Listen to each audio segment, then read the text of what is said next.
Welcome to Nibble TV with the brand new Sony Xperia SP smartphone, which is a mid-range device with a price point of about 300 bucks without a contract. We have a 4.6-inch screen, which is not full HD, of course, just HD, but HD is totally fine since it needs less power, so we are fine with that. We have again the Bravia engine 2 installed, NFC, 3G, there's no LTE here in this version, 1.7 GHz dual-core processor, again totally enough, you don't need quad actually.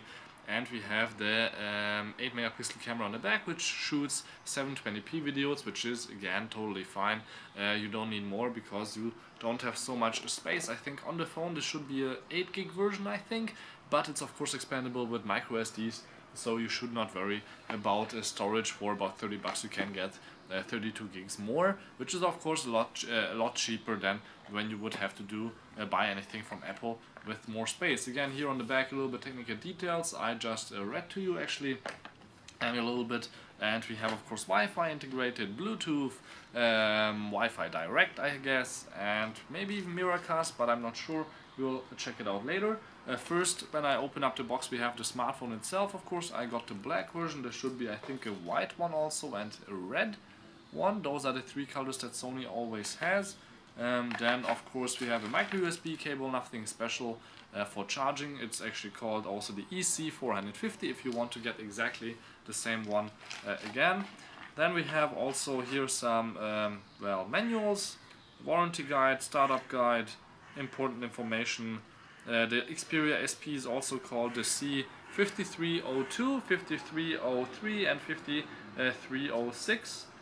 But my camera does not want to focus, so well, who cares? I just read the names to you. Let's go on. We put this away again for the next unboxing. There's lots of stuff here on my table, so you will see that we do a comparison later in the video of 6 devices compared to the brand new SP. Xperia L, iPhone 5, Huawei S10 P6 for example are the contestants. Then we have the USB charger here, 850 milliamps, nothing special, 5 volts for about 2.5 hours of charging. Then we have the headphones, which are not in-ear, not golden tip, and only one button for answering your call, and right next to the microphone. So as always, a little bit cheap here by Sony, but I mean this is actually kind of a cheap device, you could say. Could call it the S4 Mini if this would be a Samsung, but I think it feels better than an S4 Mini, since the battery and the back cover and everything is actually quite heavy and it has kind of a nice feel to it.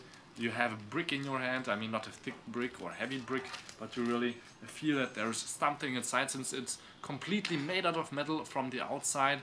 The back cover is actually plastic, it's kind of like with the Samsung. I can take that easily off by just ripping here the back cover off. You can see it here. The battery is though inside the device, so there is more space for the battery that way, since it's not swappable, but you can of course put inside here a micro SIM card and a micro SD card. Of course here the 8 megapixel camera, second microphone for conference calls, flashlight, speaker. This is not a waterproof device. I know Sony made a lot of waterproof smartphones in the last months, but this one is not. Too sad though, would have been nice. Otherwise we have here micro USB on the side, and then there is actually nothing here on the side where you can take off the back cover. On the bottom again nothing, except for this nice little see-through bar, which has a lot of different LED functions, like you already remember from maybe last year's devices from the NXT generation, next generation. Dedicated camera button, on and off switch, volume control, and on the top there's the headphone microphone plug. On the front camera, 1.3 megapixel, you will see the quality is quite fine on that also. We have here the nice little Sony logo with speaker above. There does not seem to be a protective foil on this one, but we will check later since that was on the Xperia Z and ZL for example, which was quite interesting. And if I turn the device on with maximum brightness, you can see here of course Bravia Engine 2, which is running quite smoothly and nicely here with Android 4.1.2 Jelly Bean. So not the latest version of Android, but I think Sony is just skipping the 4.2.2 to just go straight to 4.3. I hope so at least. And yeah, well, you can see I Won't have to show you too much around the device, you can just press the camera button. Then you can see on the back the camera starts up right away, 8 megapixel 720p video, quite nice, quite fast. If I go to the front camera, let's just film the other camera I have in front of me, you can see here again, also quite quick, and from the sides also the display does not change the colors at all, so that's quite nice. Of course there is some reflective light here, so that's not perfect. We will do the full review later inside. So let me turn off the device and let's see, for example, what we have on the table. Sony Xperia ZL 5-inch Full HD device, not waterproof, but we have a nice rubberish back, kind of like on this one, but not exactly the same, since there's some kind of weird surface going on here on the back. I mean, the price is about to double the price of the Xperia SP. But you can see in terms of size they are almost the same. The SP is 1 millimeter shorter maybe, and not as wide as the ZL here, as you can see. But the ZL is also quite a small device compared to the 5-inch display size. You will see when I, for example, compare the Samsung Galaxy S4 against the SP, it's actually a little bit bigger completely in comparison with the Sony Xperia SP. In terms of width, there is quite even 2 or 3 millimeters here. That is more here on the S4, and otherwise here on the top you can clearly see the speaker but not the logo of the Samsung device. Otherwise in thickness, of course Sony is a loser here, but they have, I think, the same battery size in the SP as in the Samsung Galaxy S4, which is amazing since the screen is only 4.6 inches and that should last longer since it's not even Full HD. One of the main competitors could be though the Huawei S10P6, which is one of the slimmest smartphones in the world. It does not have NFC though, but it's a really nice design. But in terms of size, you can see here again 4.7 inches, makes it a little bit taller. In terms of thickness, let's see. Of course, slimmest smartphone in the world, 6.2 millimeters. Nobody can beat that right now, but the battery is only 2000 milliamps inside there. And otherwise, yeah, there's not much else to say. There's also metal and lighter and everything, but the price is $100 more. What's maybe even cheaper is this Arcos Platinum 50. This is a 5-inch device though, again, for $230. I just wanted to show you a comparison of this 5-inch device, that there is also bigger devices out there which are cheaper. But again, here also 8 megapixel camera and kind of the same performance, I would say. And then of course the little brother, the Sony Xperia L.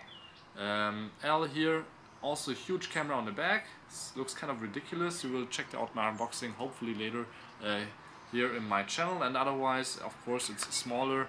Has, I think, a 4.3-inch screen, but it's actually not that much smaller when you look at it from the front, just 1 millimeter or 2 millimeters to the top and also here on the side, but the screen is a lot smaller.